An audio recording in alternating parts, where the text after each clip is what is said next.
Rocket से दहल गया Israel. किरियात में आईडीएफ हेडक्वार्टर पर हमला।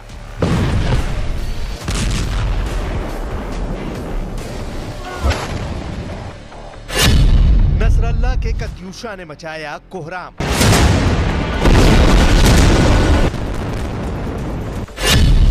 सिनवार के टनल वॉरियर एक्टिव।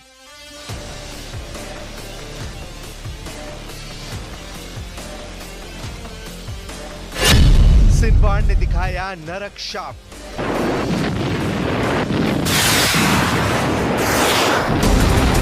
एक घंटे के भीतर 65 रॉकेट धमाके। इजराइल का किरियात शमोना धुआं धुआं हो गया। धमाके हिजबुल्लाह फाइटर्स ने किए। निशाने पर इजराइल का बेस था। कत्यूशा रॉकेट की प्रहार से हिजबुल्लाह ने आईडीएफ के सैन्य ठिकाने को तबाह करने का ऐलान किया है।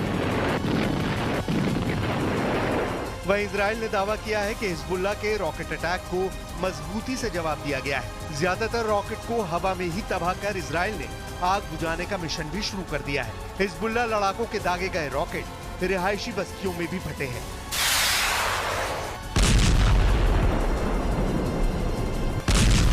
हालांकि किसी भी तरह के जानी या माली नुकसान की खबर अभी तक नहीं आई है, मगर इजराइल का क्रोध लेबनान फ्रंट की जगह गजा में दिखने लगा है।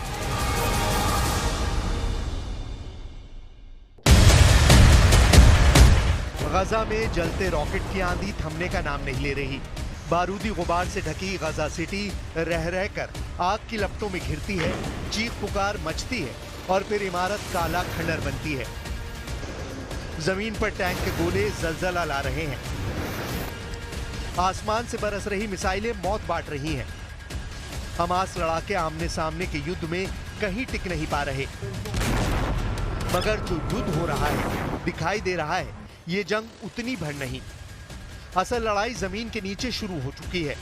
सुरंग में बैठे हमास की खूंखार पलटन भीषण पलटवार कर रही है। अपने बिलों से निकलकर हमास के स्लीपर सोल्जर कैसे कोहराम मचा रहे हैं, उसकी बस एक झलक देखिए।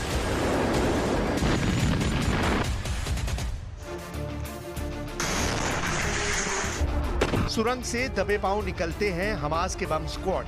इजराइल की फोर्स को करीब जाकर दहलाते हैं सिनवार के आत्मघाती हमलावर। इस घातक और विध्वंसक हमले का तोड़ अब तक नेतन्याहू की सेना तलाश नहीं पाई है। हमास के अकेले सुरंग वॉरियर्स के मुकाबला करने के लिए इजराइल को कितनी ताकत लगानी पड़ रही है, उसका सबूत ये वीडियो है।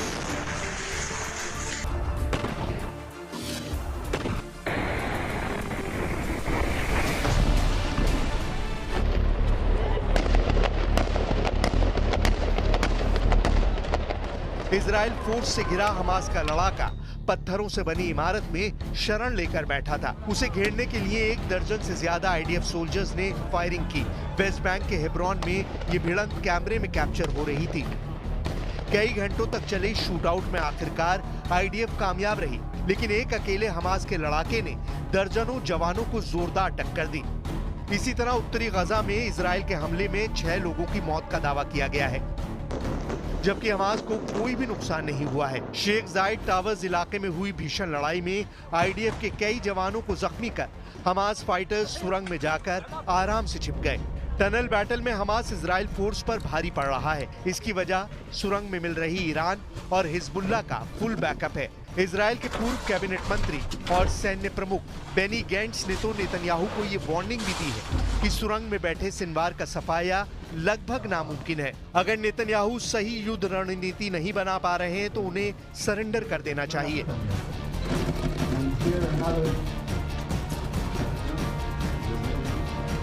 אם נתניהו לא מבין שאחרי ה7 באוקטובר הכל השתנה, אם יש לו ספק שסינואר יחוסל, שנגיע לאן שצריך תמיד, אם הוא לא מספיק חזק לעמוד בלחץ הבינלאומי, שיניח את המפתחות וילך הביתה. हमास चीफ सिनवार बीते 10 माह से सुरंग में छिपा बैठा है। सिनवार अमेरिका और इजराइल दोनों को चकमा दे रहा है। आखिर सिनवार का सर्च ऑपरेशन इतना लंबा क्यों खिंचता जा रहा है? क्या है अंडरग्राउंड गजा की हकीकत? इजरायली हमलों से बचने के लिए हमास ने पूरे गजा शहर में सुरंगों का ऐसा जाल बिछाया है कि दुश्मन उनका ज्यादा कुछ बिगाड़ नहीं पाते हैं। हमास के इस नेटवर्क को गाजा मेट्रो या अंडरग्राउंड गाजा भी कहा जाता है। एक वक्त इजरायली एक्सपर्ट्स ने यह अनुमान लगाया था कि पूरे गाजा में सतह से 15 फीट से लेकर 200 फीट नीचे तक करीब 300 मील लंबी सुरंगें हैं। हालांकि यह आंकलन उस वक्त गलत निकला जब आईडीएफ ने 1500 से ज्यादा टनल शैफ्ट को खोज निकाला। हमास के इसी अंधेरी दुनिया में इजराइल के नागरिकों को बंधक बनाकर रखा गया है। एक एक कर हमास लड़ाके बंधकों को मारते जा रहे हैं, जिससे इजराइल में भारी बखेड़ा मचा हुआ है।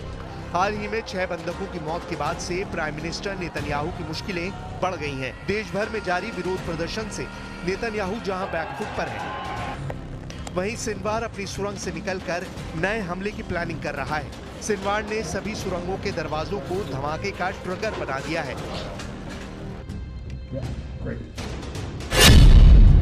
हमास का अंडरग्राउंड नेटवर्क $1 अरब से ज्यादा खर्च करके अपग्रेड किया गया है। सुरंग के एंट्री पॉइंट को ऐसे बनाया गया है कि बाहर से छूते ही जोरदार धमाके होने लगते हैं। जीपीएस सिस्टम और रोबोट से ऑपरेट होने वाला ये सिस्टम मिसाइल हमले को भी नाकाम कर देता है। हमास की सभी सुरंगें गाजा पट्टी की घनी आबादी वाले शहरी इलाकों में बनाई गई हैं। यहाँ आम नागरिक और ऐतिहासिक स्थल है। हमास की रणनीति भी इलाके पर कब्जा करने या हमलावर को हराने की नहीं है। सिनवार की स्ट्रैटेजी कम से कम वक्त में ज्यादा से ज्यादा नुकसान पहुंचाने की है, जिसके लिए वो इजरायली सेनाओं की पकड़ से खुद को दूर रखने के लिए अपना भेष बदलकर खुलेआम घूमता भी देखा गया है। महिलाओं के कपड़े में गजा की गलियों में घूम चुके सिनवार को आईडीएफ सोल्जर्स पहचान भी नहीं पाए थे। इजराइल के लिए हमास की सुरंग जाल को भेद पाना भी आसान नहीं है। आईडीएफ की गहरी सुरंगों और बंकरों को बर्बाद करने के लिए खास तरह से विस्फोट करने की जरूरत पड़ती है। इस तरह की लड़ाई में सबसे बड़ी चुनौती सुरंगों को खोजने में लगती है और फिर उसे तबाह करने में लगती है, जिसमें अच्छा खासा वक्त लगता है। इसी फासले को हमास लड़ाके अपने हक में इस्तेमाल करते हैं। वॉर जोन में हमास चीफ सिनवार भले ही रौब जमा रहा है, लेकिन अमेरिका ने सिनवार को उल्टा टांगने का एक्शन ले लिया है। अमेरिका ने इजराइल पर 7 अक्टूबर को हमास की ओर से किए गए नरसंहार के आरोपों की घोषणा की है। इजराइल में 7 अक्टूबर 2023 को हुए नरसंहार के केस में हमास चीफ याहिया सिनवार, पूर्व हमास चीफ इस्माइल हानिया, मारवा ईसा, खालिद मशाल, मोहम्मद अल मसरी और अली बराका के खिलाफ आपराधिक आरोप तय कर दिए गए हैं। सिनवार के खिलाफ न्यूयॉर्क की अदालत में सख्त फैसला सुनाया गया है।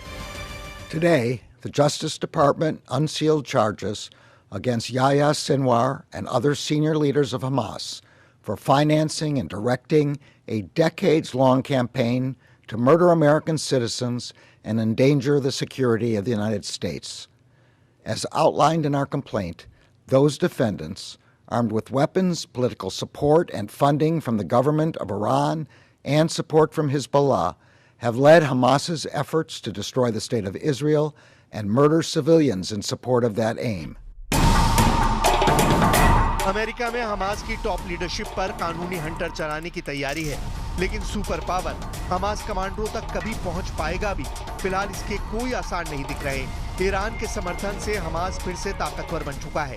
ईरानी हथियारों से हमास के लड़ाके तुलकरम और वेस्ट बैंक में आईडीएफ को छका रहे हैं। रफा फ्रंट पर हिजबुल्लाह के फुल सपोर्ट ने भी हमास लड़ाकों में नई जान फूंक दी है।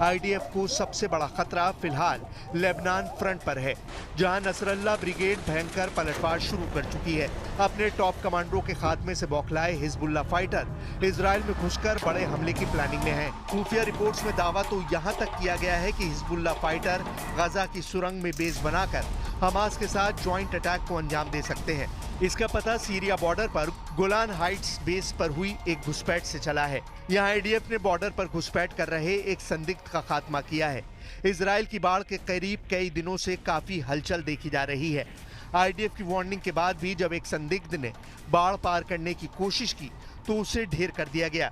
इससे साफ हो गया है कि इजराइल को अब सीरिया फ्रंट पर भी अलर्ट मोड में रहना होगा। सीरिया रूट का इस्तेमाल हिजबुल्लाह या फिर कोई भी मिलिशिया गुट आसानी से करके इजराइल को दहला सकता है।